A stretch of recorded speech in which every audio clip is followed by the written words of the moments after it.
తదుపరి మేన్ రాశి. మేన్ రాశి వారికి ఈ వారం మంచి ఫలితాలు గోచరిస్తున్నాయి. ఇంటా బయట పేరు ప్రఖ్యాతలు లభిస్తాయి. ఉద్యోగంలో మంచి మార్పులు చోటు చేసుకుంటాయి. ప్రమోషన్స్, అవార్డులు వచ్చే అవకాశం గోచరిస్తోంది. నూతన ఉద్యోగ ప్రయత్నాలు చేసుకునే వారికి ఈ వారం బాగుందని చెప్పొచ్చు.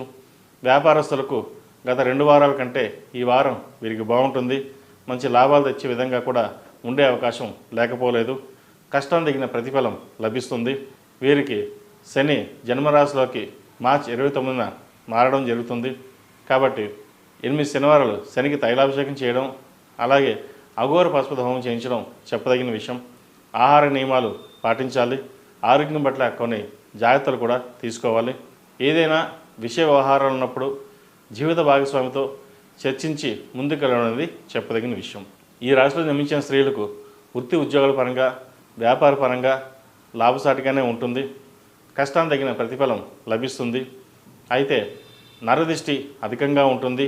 ఒక పని మనం చేసామంటే లాగేవారు 10 మంది ఉంటారు. వాటి విషయంలో జాగ్రత్త వహించాలి. ఏది ఏమైనా సరే మన పని మనం చేసుకుని వెళ్ళడం అనేది ముఖ్యం అనుకు ముందుకు వెళ్ళండి. మంచి ఫలితాలు సాధించగలుగుతారు. ఆరోగ్యం పట్ల జాగ్రత్తలు తీసుకోవాలి. స్టమక్ సంబంధించి, యూట్రస్ సంబంధించి ఇబ్బందులు ఉండే అవకాశం గోచరిస్తోంది. జాగ్రత్త వహించండి. ఏదైనా దూర ప్రాంత ప్రయాణాలు చేయవలసి వస్తే అవసరమైతే తప్ప చేయకుండా ఉండడం చెప్పదగిన విషయం. ఈ రాశిలో జన్మించిన విద్యార్థులకు ఈ వారం బాగుందని చెప్పచ్చు. అయితే చదువు మీద శ్రద్ధ గట్టిగా పెట్టాలి. రేపు చదువుదాంలే, ఎగ్జామ్ చిన్న ఎగ్జామే కదా రాసేద్దాం అని కాకుండా పట్టుదలతో, కృషితో ముందుకు వెళ్ళండి. ఎగ్జామ్స్ దగ్గర పడుతున్నాయి. ప్రతి ఎగ్జాము అన్నీ ఇంపార్టెంటే కాబట్టి రేపటి గురించి ఇవాళ ప్రణాళిక సిద్ధం చేసుకోండి.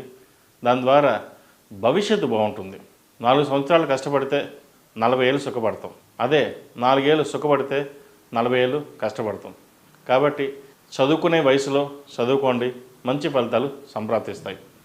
అలాగే వివాహం కాని వారికి వివాహ ప్రయత్నాలు చేయవచ్చు. అయితే వివాహ విషయంలో జాతక పొంతన అనేది చూసుకుని ముందుకు వెళ్ళడం అనేది చెప్పదగిన విషయం. ఈ రాశివారు ప్రతిరోజు ప్రతినిత్యం ఓం నమస్తే ఉత్తులతో దీపారాధన, మేధా దక్షిణామూర్తి స్తోత్రాన్ని పఠించడం, అలాగే దక్షిణామూర్తి రూపు ధరించడం చెప్పదగిన సూచన. నరదిష్టి అధికంగా ఉంటుంది. కాలభైరవ రూపు కూడా ధరించండి. మంచి ఫలితాలు సంప్రాప్తిస్తాయి.